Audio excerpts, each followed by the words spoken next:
नमस्कार, स्वागत है आप सभी का। आप देख रहे हैं शो खबर अभी बाकी है और मैं हूं आपके साथ अनाया शर्मा। शुरुआत करेंगे शो की इस दिन की खास खबर के साथ। आपको बता दें कि अयोध्या रेप कांड पर योगी सरकार एक्शन में आ गई है। आज नाबालिग से रेप के आरोपी मोहिद खान की बेकरी पर बाबा का बुलडोजर चलाकर उसे जमींदोज कर दिया है। तो वहीं 7 अगस्त को सीएम योगी अयोध्या जाकर पीड़िता से परिजनों से मुलाकात कर सकते हैं और क्या करेंगे आपको दिखाते हैं इस रिपोर्ट में।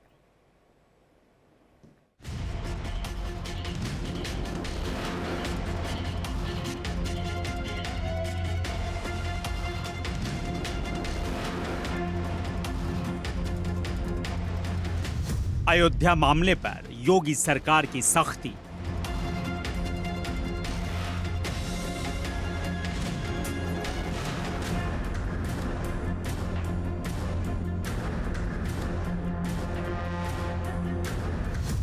किसी भी कीमत पर बख्शे नहीं जाएंगे रेप के आरोप।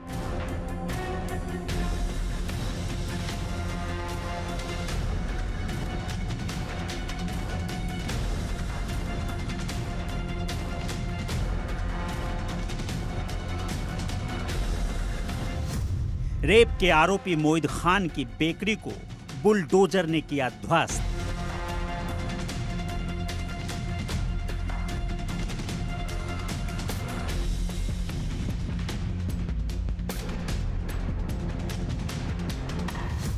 बाबा के बुलडोजर एक्शन से अपराधियों में फिर फैली दहशत।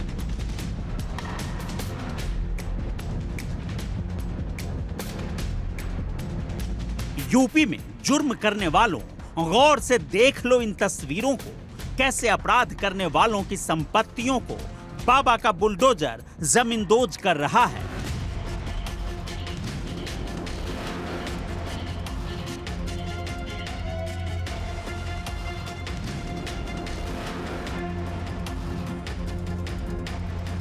बुलडोजर एक्शन की ताजा तस्वीरें अयोध्या की है, जहां समाजवादी पार्टी के नेता मोहिद खान की बेकरी को मिट्टी में मिला दिया गया।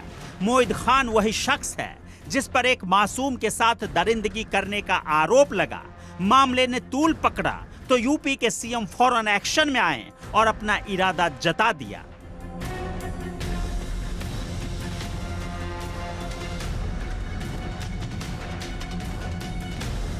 अयोध्या का यह मामला है जिसमें अयोध्या में मोइन खान, जो समाजवादी पार्टी का नेता है, अयोध्या के सांसद की टीम का सदस्य है, 12 वर्षीय एक नाबालिग बच्ची के साथ दुष्कर्म का कृत्य में शामिल पाया गया है। अभी तक समाजवादी पार्टी ने उसके खिलाफ कार्रवाई नहीं की है।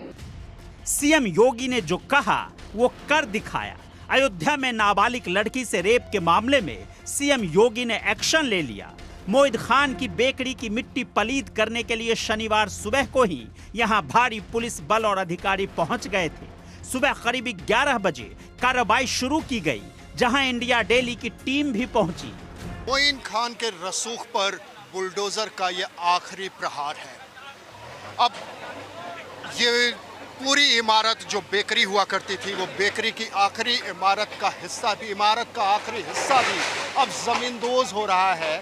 और ये दरअसल एक मैसेज है उस सोच पर, उस घृणित सोच पर, उस वहशीपने पर, उस दरिंदगी की हर सोच पर ये एक हमला है जो ये बता रहा है कि अगर आप मासूमों के साथ, उनकी अस्मत के साथ, उनकी ज़िंदगी के साथ अगर आपने खेलने की जुर्रत की तो आपके हर रसूख को यूं ही ज़मींदोज कर दिया जाएगा। समाजवादी पार्टी का ये नेता है मोइन खान, जो मुख्य आरोपी है, और उसका नौकर, जिन्होंने मिलकर गैंगरेप किया था उस लड़की के साथ और फिर उसे वीडियो बनाकर लगातार ब्लैकमेल करते हुए उसे प्रेग्नेंट तक कर दिए। और जब ये मामला खुला तो सदन में मुख्यमंत्री ने विधानसभा सत्र में इस बात का ऐलान किया था कि हमारा वहाँ सद्भावना एक्सप्रेस नहीं चलेगी, अब बुलडोज़र चलेगा, अब बुलेट ट्रेन चलेगी। बुलडोज़र के एक्शन ने ये बात साफ कर दी है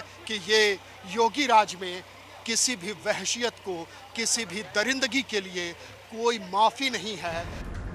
सकरा रास्ता होने के कारण एक बुलडोजर फंस गया, जिसके बाद 3 और बुलडोजर मंगवाकर प्रशासन ने पूरी बेकरी को तहस नहस कर दिया। दरअसल पीड़ित नाबालिग लड़की की मां से सीएम योगी आदित्यनाथ की मुलाकात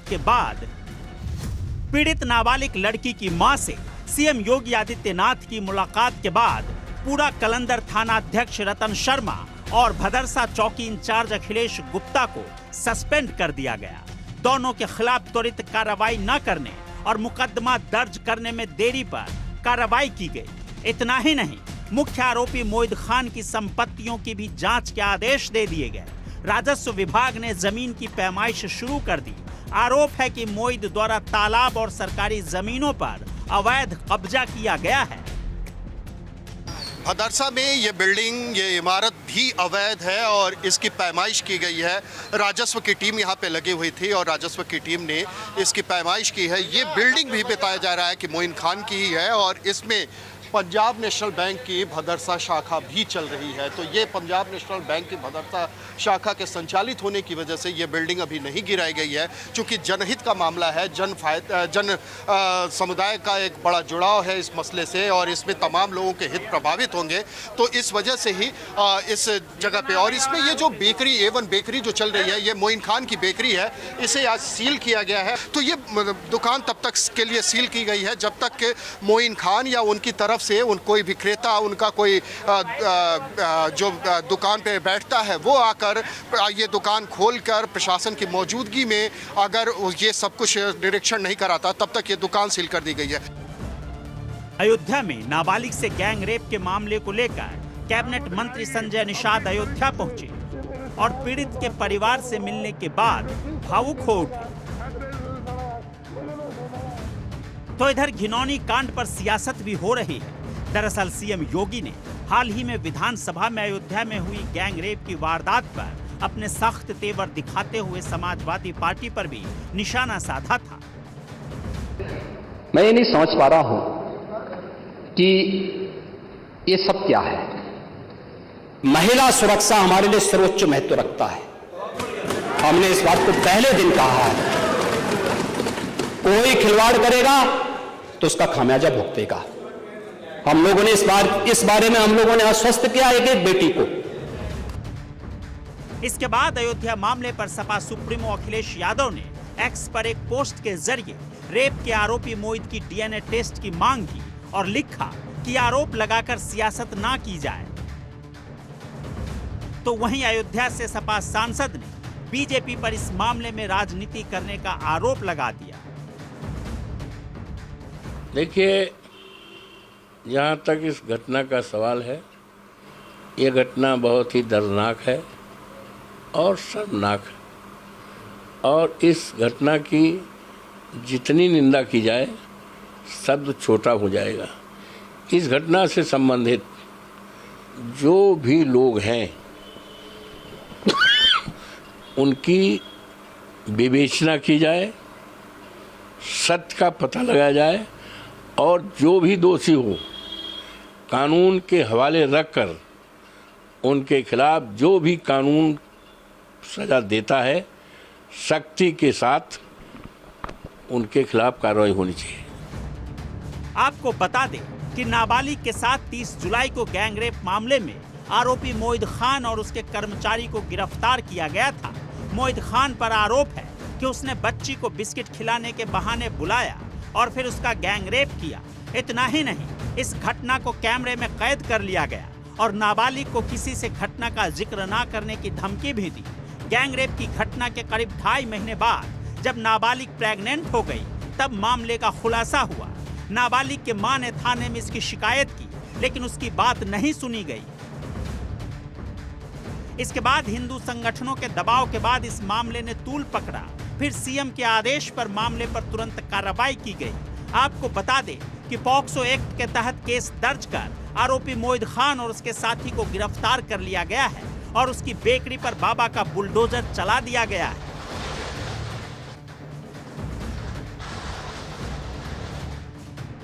इधर खबर यह भी आ रही है कि पीड़ित के परिवार पर कई एसपी नेता सुलह करने का दबाव बना रहे हैं और ऐसा ना करने पर परिजनों को जान से मारने की धमकी मिल रही है। योगी राज में यूपी में जुर्म करने वालों के लिए जगह नहीं है, वो चाहे नेता हो या बाहुबली, गैंगस्टर हो या फिर अपराधी। इसलिए सीएम योगी 7 अगस्त को अयोध्या जा सकते हैं, जहां वो पीड़ित के घर भी जाएंगे, साथ ही कानून व्यवस्था को लेकर बैठक भी करेंगे। इंडिया डेली के लिए अयोध्या से अखंड प्रताप की रिपोर्ट। पेरिस ओलंपिक में मनु भाकर ने मेडल जीतकर देशवासियों के चेहरे पर मुस्कान ला दी है। देश भर में उनकी वाहवाही हो रही है। मनु की मम्मी पापा भी अपनी बेटी की तारीफ करते नहीं थक रहे। आज तीसरा मेडल जीतने से मनु भले ही चूक गई हो, लेकिन माता पिता और देश के लिए वो हमेशा विजेता ही रहेंगी। इंडिया डेली संवाददाता किरण ने मनु के माता पिता से खास बातचीत की, आप भी सुनिए। Bronze medallist pistol queen Manu Bhaker जो है, उन्होंने आज भले ही हैट्रिक से वो चूक गई हों, लेकिन कहीं ना कहीं लोगों का दिल जीता है, देश का दिल जीता है। और उसी पर हम ज़्यादा बातचीत करने के लिए हम मनु भाकर की मां सुमेधा भाकर के साथ हैं और उनके साथ उनके पिता रामकृष्ण भाकर जी के साथ हैं। आप दोनों का बहुत बहुत स्वागत है हमारे इस चैनल पर। सबसे पहले सुमेधा जी, आप झांसी की रानी बुलाती हैं, हैट्रिक में भले ही चूक गई लेकिन देश का दिल जीत लिया। बिल्कुल जीत लिया। झांसी की रानी तो है ही अभी भी, क्योंकि वो कई बार इतना मेहनत करने के बाद में थोड़ी सी डाउन होती है, फिर मैं बोलती है मेरी झांसी की रानी मेरी शेरनी है, बहुत कुछ कर सकती है। बातें कर करके उसको फिर मैं उठाती हूँ, फिर वो आगे बढ़ती है। जी रामकृष्ण जी, क्योंकि स्ट्रगल बहुत रहा होगा यहाँ तक मनु भाकर को पहुँचाने में, क्योंकि पेरेंट्स का सपोर्ट बहुत ज़रूरी होता है। हम चाहते हैं कि आज जो थोड़ी सी चूक हो गई है, उस चूक का कैसे, उस चीज़ की भरपाई, एक जो कंट्रोल है, डैमेज कंट्रोल, उसको कैसे करेंगे, कैसे सांत्वना एक तरह से दिया जाए। क्योंकि अगर हम 2020 के ओलंपिक की भी बात कर ले तो उस समय कहीं ना कहीं थोड़ा सा परेशान हो गई थी मनु भाकर, तो अब किस तरह से आप उनको और आगे ले जाना चाहेंगे? देखिए 2020 में ओलंपिक में मनु की पिस्टल खराब हो गई थी जी। ठीक है, तो वो एक टेक्निकल ग्लिच था जिसको नॉर्मली लाखों में कभी कभी होता है। और आज का परफॉर्मेंस मनु का बहुत अच्छा था। देखिए लक हो सकता है इतना अच्छा नहीं हो, लेकिन उनका परफॉर्मेंस में कोई कमी नहीं थी। और ये सब आप सब इसके गवाह हैं कि आप लोगों ने देखा है उसका मैच और वो भी किया है। तो ये सारी चीज़ें खेल का पार्ट होता है। हार जीत भी गेम में लगी रहती है और वो कोई डैमेज कंट्रोल करने की उसको ज़रूरत नहीं। वो एक चैम्पियन है, उसको पता है कि क्या करना है क्या नहीं करना है। और रही बात उसका सपोर्ट करने की, वो करने की, मैं नेवी में इंजीनियरिंग अफसर हूँ और सारी चीज़ें तो मैडम ही करती थी कि भाई जब पीछे से मैं तो 5-5, 6-6 महीने बाहर चला जाता था, नहीं तो लेटर स्टेज में 2-2, 3-3 महीने चला जाता था।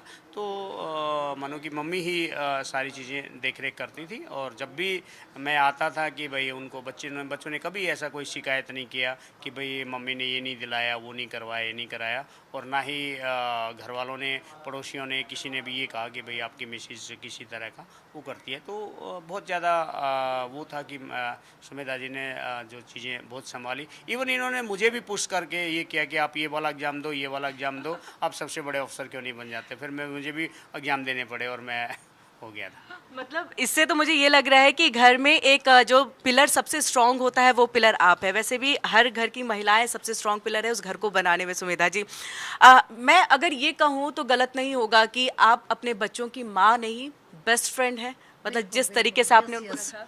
क्योंकि एक माँ यदि अपने बच्चे की सबसे अच्छी दोस्त बन जाए ना, तो हमारे बच्चों को बाहर दोस्त ढूंढने की जरूरत नहीं पड़ती। आज बेटा मेरा 24 का है, बेटी भाई आज भी मुझे अपना दोस्त मानते हैं। कॉलेज में क्या हुआ, किसने क्या बोला, सारी बातें मुझे घर पे या फ़ोन पे बताते हैं। जब वो घर पे रहते घर पे बताते हैं, बाहर रहते हैं तो फ़ोन पे सारी बातें बताते हैं।